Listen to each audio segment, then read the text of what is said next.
Howdy there, it's Julia. I'm going to be going over ESSA, also known as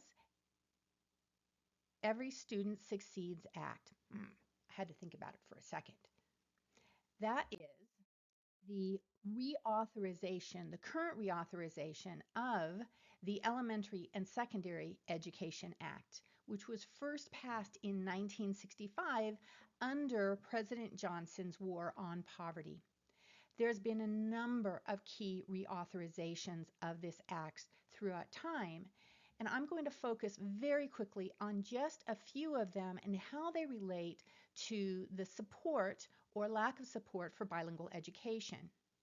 So we first started off in 1965, but then in 1968, the Bilingual Education Act was added, but no funds were allocated. In 1974, people consider this the honeymoon period. They defined some bilingual education programs. They allowed native English speakers to participate in these programs. They did a lot of very forward-thinking things. However, the pendulum always yet swings. So in 1978, the pendulum swung back again, and they emphasized um, English development over bilingual education. And as you're going to see, this happens over and over again.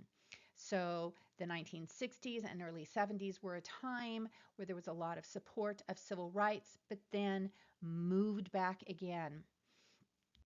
1984, also some restrictions. They looked at transitional um, bilingual education programs rather than maintenance developmental bilingual education programs, and English only programs were allowed to be funded under the Bilingual Education Act. Yet the pendulum swung the other direction in 1994 with the Improving America's School Act. It was renamed, reauthorized, but still the same Elementary and Secondary Education Act. And there was then, in the mid 90s, a preference for bilingual programs and a shift back to bilingual education. When we got to 2001 with a major reauthorization, some of you may remember the time of Nickleby, No Child Left Behind.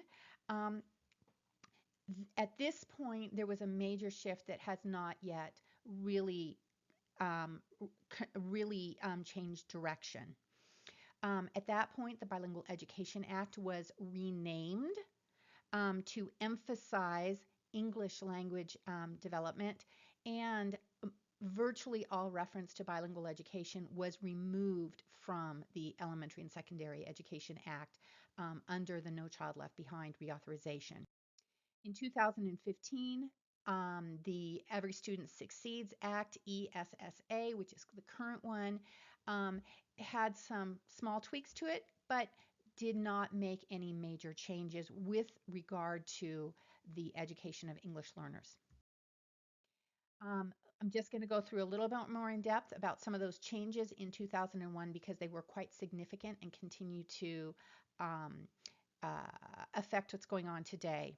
The first one was changing Title VII, which was the Bilingual Education Act, moved it to change it to be Title III. So the number was changed, and it was again, the name was changed. It drastically cut funding for bilingual programs, research, teacher training. I had been, for example, supported as a Title VII scholar through my PhD, came out and whammo bambo mo, all of the funding that I was set up to apply for in research grants disappeared. The length of time of programs was drastically reduced, and this reauthorization did not explicitly endorse the three criteria that was set up by the Castaneda-Picard case for determining quality bilingual education programs. It was unclear whether they were supported or not.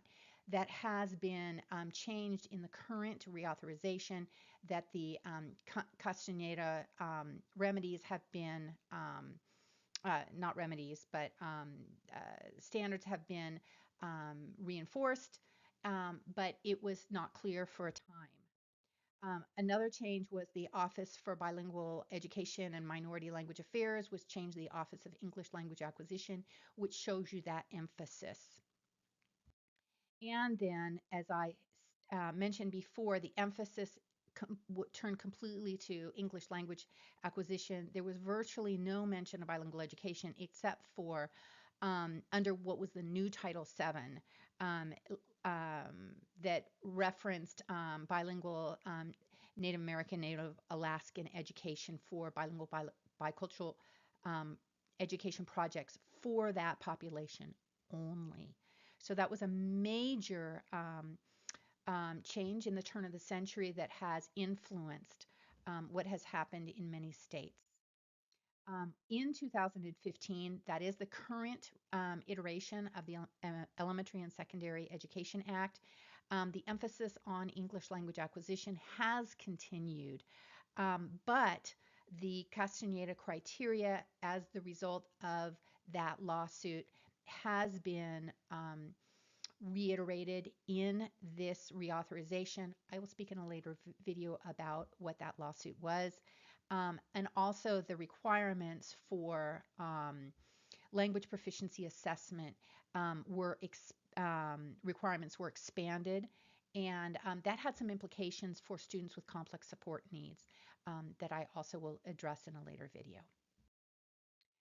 Let me just go through a little bit of the assessment requirements in ESSA. They must be assessed within 30 days of enrollment. They have to be assessed annually. The assessments must be valid and reliable based on state adopted language proficiency standards and in all 4 domains of speaking, listening, reading, and writing. There must be accommodations for student disabilities, so here address students with disabilities. And for students with more complex support needs, if one or more portions are inappropriate for the student because of their disability, they can be assessed on less than 4 domains.